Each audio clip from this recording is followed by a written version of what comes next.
नमस्कार बंधुरा दियान food and लाइफस्टाइले सबाइके स्वागत जानाई। आजकेर रेसिपिटा एकटू अन्यरकम। आलुर दम माने छोटो आलुर दम आमरा सबाई खेते पछंद करी, विशेष करे शीतकाले। तो आजकेर रेसिपिटा एकटू अन्यरकम, आलुर दमई होबे, किन्तु एटा होबे चटपटा आलुर दम। এই চটপটা আলুর দম বানাতে কিন্তু খুব বেশি হলেও 10 মিনিট সময় লাগবে আর খুব অল্প উপকরণ দিয়ে এটা বানানো হয়ে যাবে।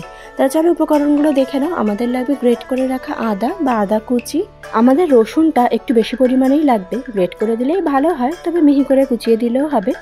আর লাগবে গ্রেট করে রাখা পেঁয়াজ, ধনেপাতা কুচি, স্প্রিং অনিয়ন, কাঁচা লঙ্কা তো লাগবেই, আর বাটার, টমেটো সস আর ছোলে মশলা, যে কোনো ব্র্যান্ডের নিলেই হবে।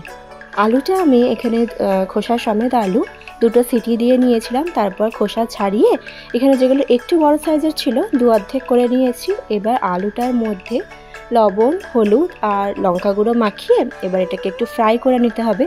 তো সব আলু এখানে একসঙ্গেই দিয়ে হালকা একটু ফ্রাই করে নেব। খুব বেশি একদম লাল করে এটা ভাজা হবে না, হালকা একটু ভাজা হবে। তারপর আবার যখন মশলা কষানো হবে তখন আবার ওটার সঙ্গে এটা ভাজা হবে। এই চটপটা আলুর দমটা কিন্তু বেসিক্যালি হবে একটু হালকা একটু গ্রেভি হবে, খুব বেশি গ্রেভিও হবে না, হালকা মশলার সঙ্গে এটা মাখা মাখা হবে।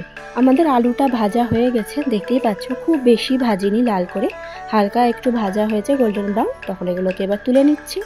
আলুটা ভাজা হয়ে গেলে যদি মনে হয় কড়াইতে খুব বেশি তেল আছে, অল্প একটু তেল তুলে রাখতে পারো। প্রথমে এর মধ্যে দিচ্ছি গ্রেট করে রাখা রসুন, তারপরে এর মধ্যে দিয়ে দেবো আদা কুচি। আদা আর রসুনটা একটু ভেজে নিতে হবে, যখন এর কাঁচা গন্ধটা চলে যাবে আর হালকা একটু গোল্ডেন ব্রাউন কালার হয়ে আসবে, তখন এর মধ্যে পেঁয়াজ যেটা গ্রেট করে রেখেছিলাম সেটা দিয়ে দিতে হবে।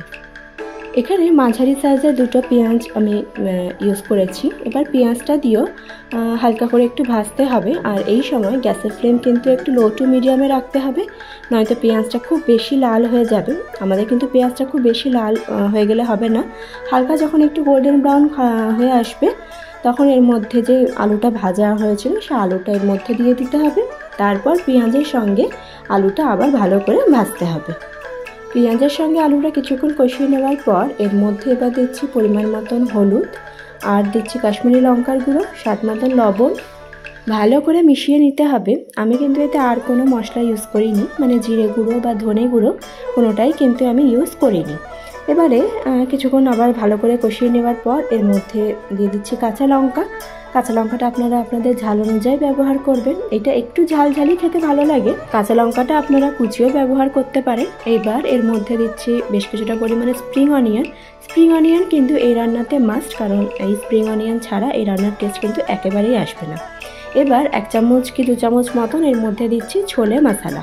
আর এই ছোলে মশলাটাই কিন্তু অরিজিনাল যে টেস্টটা, যেটা চটপটা আলুর দমের যে টেস্ট, সেটা কিন্তু এই ছোলে মশলার জন্যই আসবে।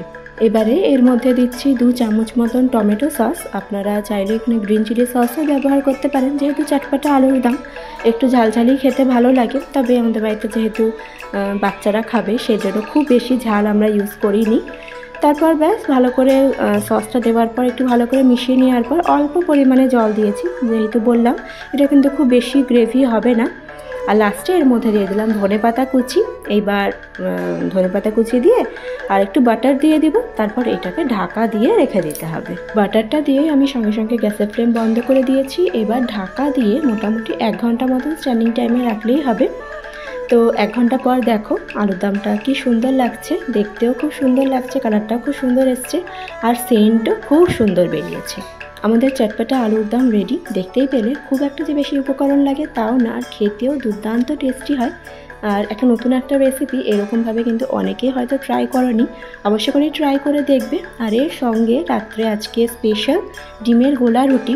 যেহেতু এইসব আলুর দমের সঙ্গে একটু মুখরোচক আইটেম হলে ভালো লাগে, যেরকম নান, পরোটা বা লুচি, তো সবারই আবদার হলো যে রাত্রে ডিম পরোটা খাবে, সেজন্য ডিম দিয়ে গোলা রুটি বানানো হয়েছে। আর সঙ্গে দিচ্ছি শসা কুচি আর আলুর দম, চটপটা আলুর দম সঙ্গে ডিমের গোলা রুটির সাথে আমাদের আজকে ডিনারটা দারুণই হয়েছে। আর ডিমের গোলা রুটি বানানো তো ভীষণই সহজ। ডিম, ময়দা, পেঁয়াজ কুচি, গ্রেট করে রাখা গাজর, ধনেপাতা কুচি, কাঁচা লঙ্কা কুচি, পরিমাণ মতন লবণ, গোলমরিচ গুঁড়ো, অল্প একটু জল দিয়ে একটা ব্যাটার রেডি করে নিতে হবে। তারপর সেটা দিয়ে গোলা রুটি বানিয়ে নিতে হবে। তাহলে আজকের ভিডিও যদি তোমাদের ভালো লেগে থাকে অবশ্যই করে চ্যানেলটিকে লাইক করবেন, শেয়ার করবেন, সাবস্ক্রাইব করবেন। আজকের ভিডিও এখানেই শেষ করছি, দেখা হবে নেক্সট ভিডিওতে। সবাই ভালো থাকবেন।